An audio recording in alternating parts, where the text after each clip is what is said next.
So Rick's gonna start hanging the motor. I'm gonna start putting the blades together. You want to hand me a flathead, Pete? Oh, I'll get you a... Could be a decent sized one, yeah. Yeah, I was going to get you slightly larger.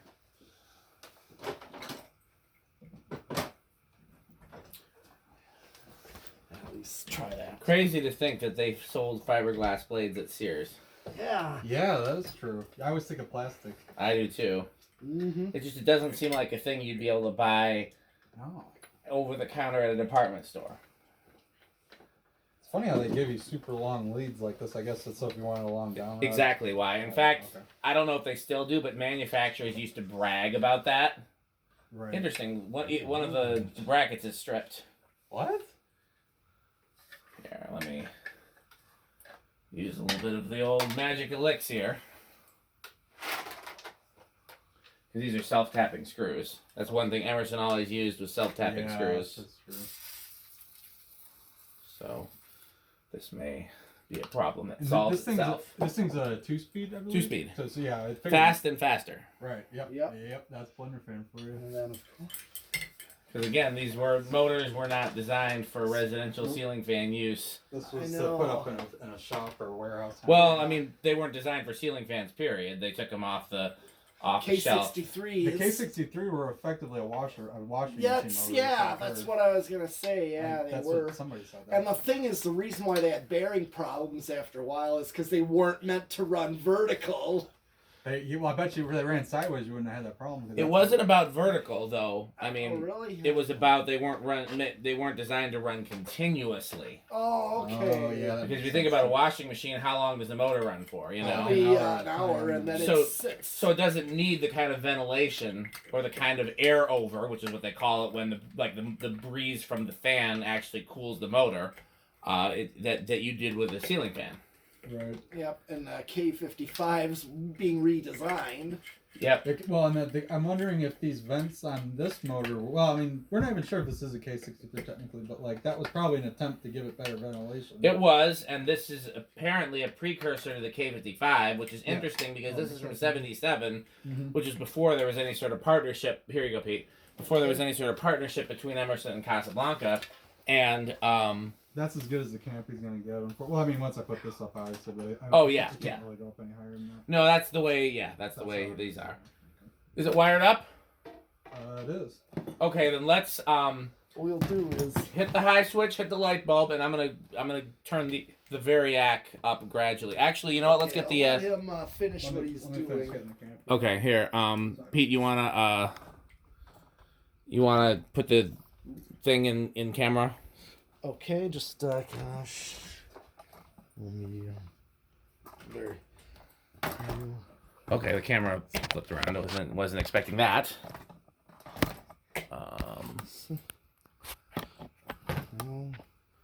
Good enough for now. We can move it later if necessary, but that's in shot for now.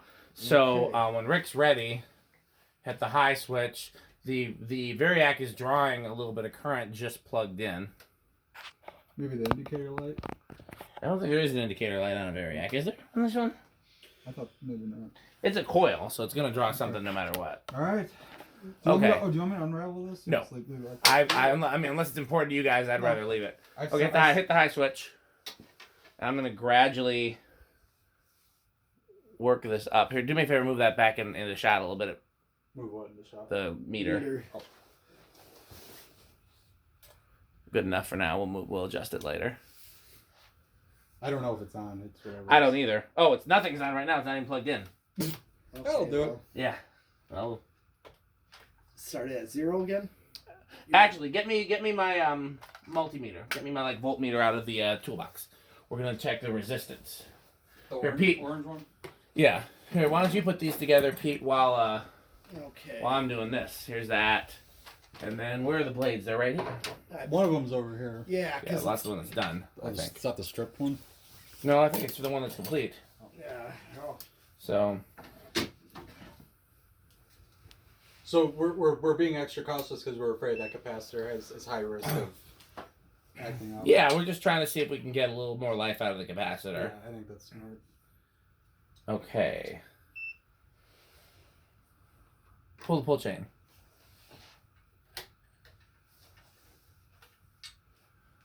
Oh, hit the high switch, Pete. Oh, yeah. Be ready to... It's probably high off, low off, too. Yeah, usually those wouldn't be. Or no? That was 50. They would be. Well, I thought... Pull it again. That's 64 ohms. That's open. Pull it one more time. 50 ohms, so that's going to be high. Okay. The lower the impedance, the more current it's going to draw. Ohm's law. That measures impedance? Yes. Oh, nice. So we're going to start this at 0. Now, a proper way to do this would be over hours, so we're going to cheat a little bit. We're just going to bring it up gradually over. At this point, we don't care about where the motor starts or the motor being stalled. The whole point is just showing it voltage gradually. Right. We're just trying to watch that capacitor. Yeah, and we can't see the just based on the way this is plugged in, the kilowatt is after. No, the kilowatt is before. So the kilowatt's seeing the full 1. So we're now bringing it up to 20 volts.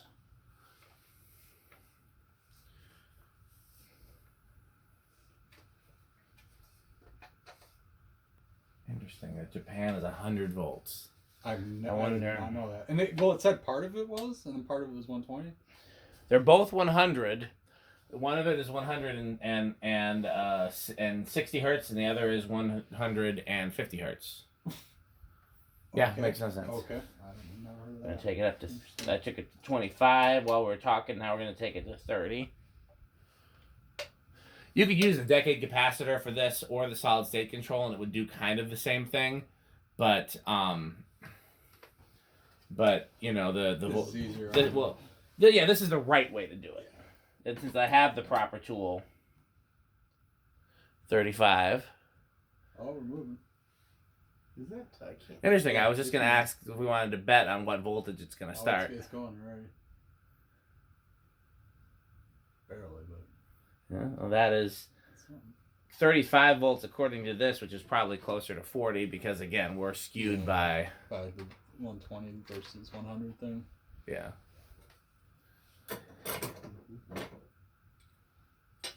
So if that was plugged in Japan, what's written on there would be correct. Exactly. And since we're only putting 120 into it, or we are putting 100, it's over. Right. What Japan would be. Okay, gotcha. Yes. Don't know how it ended up in the U.S.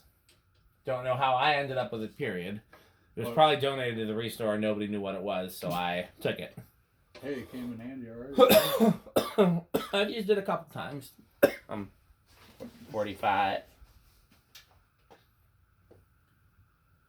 Now, I mean, something like this is actually an ideal way to control speeds. Mm-hmm. And it will be silent, and it will work with any motor type. Mm-hmm. Well, I guess not necessarily DC motors. It depends on what the board wants to see. Right. But it'll work with any AC type of motor for sure. Okay. And possibly some DC motors. Because, again, this is literally just dropping the voltage. The waveform stays the same. Mm-hmm. Which is that's best case scenario for a motor. Now the solid state here, what does that change? That chops up the waveform.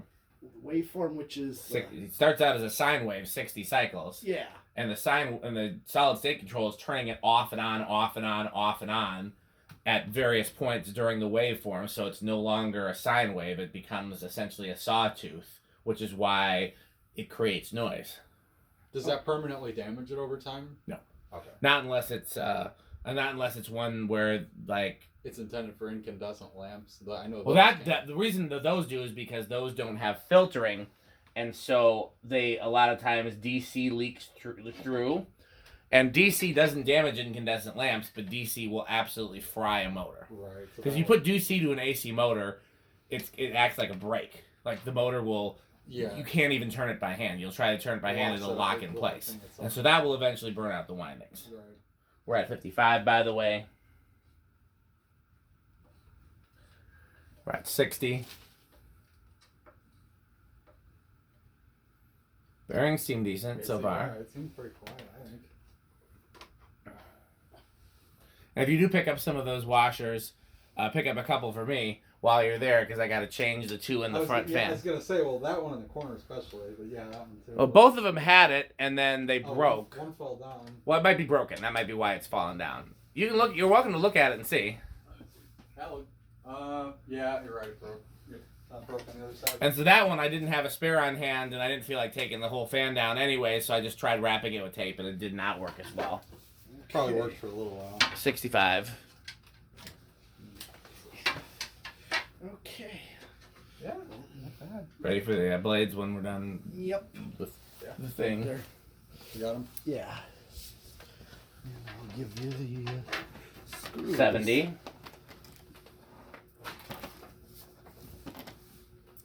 These are The blade screws. there. And they're not all rounded out. Yeah. Well, they're flatheads, so. I see flatheads. The blade screws. Like the blade screws. They're not cast iron. So okay, so here's a question: Do we think this was probably intended for like commercial installation? No. Because I mean, the fact that it was sold at Sears to me means that it was probably residential intent. Hold on, I can pull up the Sears catalog from 77. from when this was from, and I can absolutely, because they have this picture in the catalog. It's just the older version. 75 volts, by the way. So yeah, let me pull up the 77 Sears catalog. Mm-hmm. Oh, is that it right there? Yep. Indoors or out, this decorative and functional paddle ceiling fan provides quiet and efficient air distribution over large areas. Install in the family room, recreation room, bedroom, kitchen, or living room. Fan helps increase the efficiency of air conditioning in the summer and heating in the winter. When installed in porch and patio areas, the fan helps circulate and repel insects. Blades realistic wood-grain looked polystyrene, which is what Sears referred to as what we refer to as fiberglass. Let me look at it. I'm going to Google polystyrene Well, that's similar. fiberglass and see what the I don't see the wood grain. what the difference is. No, I don't either. So That looks like fiberglass to me. This is interesting. I don't know if I've ever noticed this before, that they actually have the model number on the blade. I've never noticed that either. Probably because it's worn off by the time we see most of these I've things. never seen that. So polystyrene and fiberglass are basically the same thing. Polystyrene has a higher R value, and I don't know what that means. I don't know. But so polystyrene is probably the correct name for it, and we've been calling it fiberglass, which is probably not correct, but it's very similar. So we're not incorrect by calling it fiberglass. So realistic wood grain look polystyrene. I'm gonna pull up a catalog where they have plastic blades and see what they call that. I could be wrong, but if I remember right, Sears usually called those simulated wood grain plastic. I'm gonna look simulated at wood what I'm grain looking here. So something. then install, wire into box or order swag style mounting kit, on off chain, hardware assembly instructions. Not recommended for mounting on ceilings less than 8 feet. I'm gonna bump it up to 85 volts.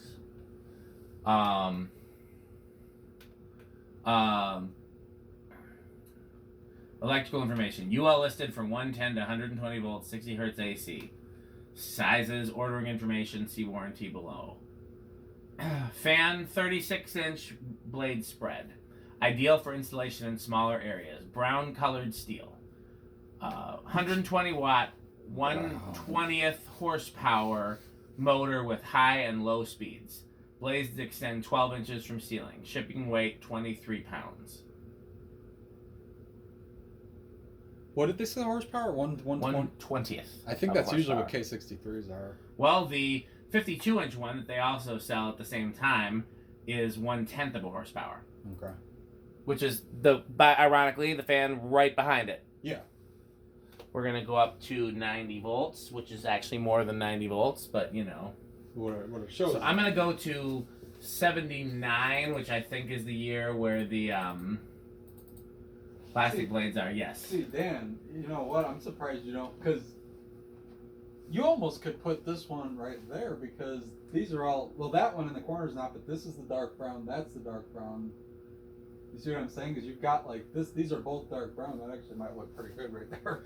The reason I did is because I already have this version hanging in the. Yeah, but not in this color though. Yeah, but I don't have that small version hanging anywhere else, and I like that version better, honestly. Let's see here. Does this say Molded plastic with look and feel of wood grain oak. So yeah, there's a difference between molded plastic and polystyrene. Let's go up to 95 volts.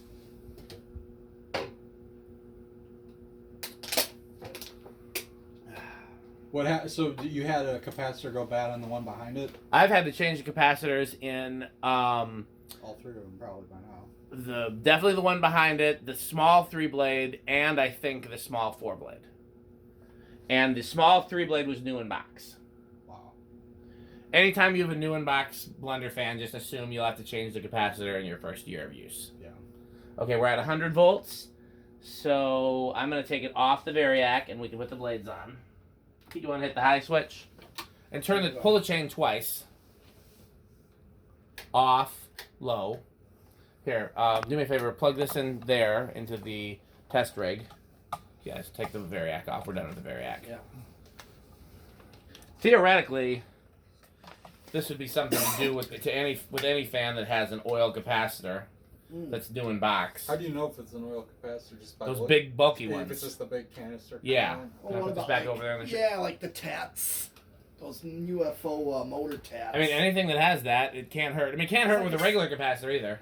No. Can I put the okay. So Oh, did you want to test the low speed too, or is it No. just put the blades on? no, we're gonna do the video with the low speed. We're just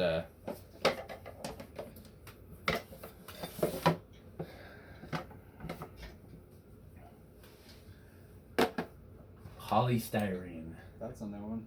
Did not know that.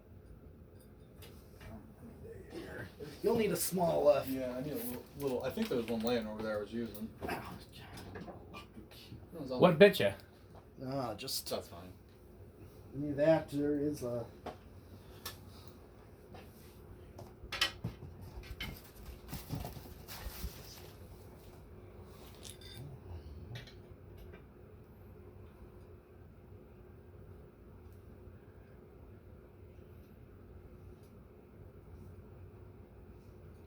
So just public service announcement, there's going to be a very Rick-like install involving 3 mundane SMCs in my apartment soon. Silence. Yeah, I mean we're we're all shocked. No, you're not.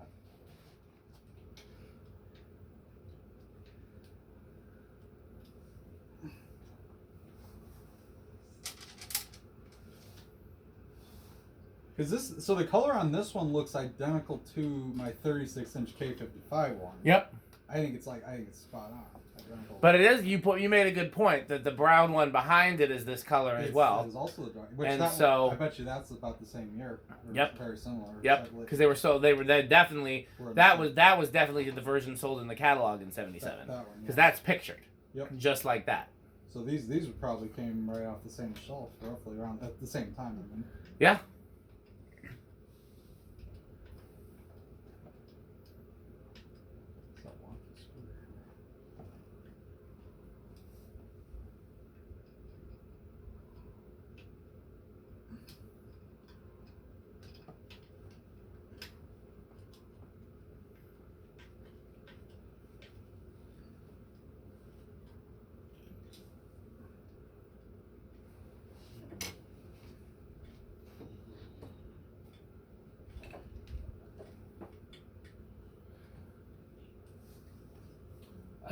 While I have myriad other windows open, I'm skimming an article on Midwestern food staples. You ever heard of fat rice? Apparently, it's a Chicago thing.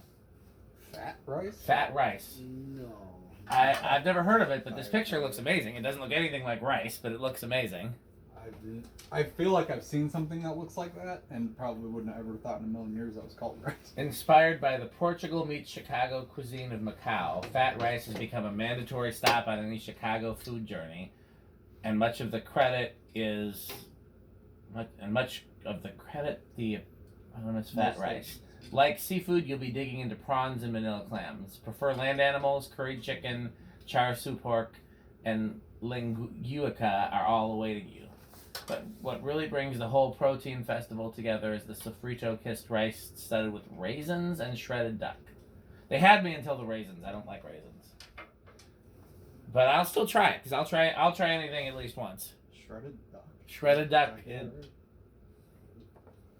Well, we've been watching Christmas movies because we watch Christmas movies whenever the Christmas decorations are up, and there's the infamous scene in A Christmas Story with the duck where they have duck for Christmas. Oh yeah, You remember that, Pete? Yep, that was near the end. You want to talk about some C7s? You remember how their tree, interestingly enough, had red, green, and blue.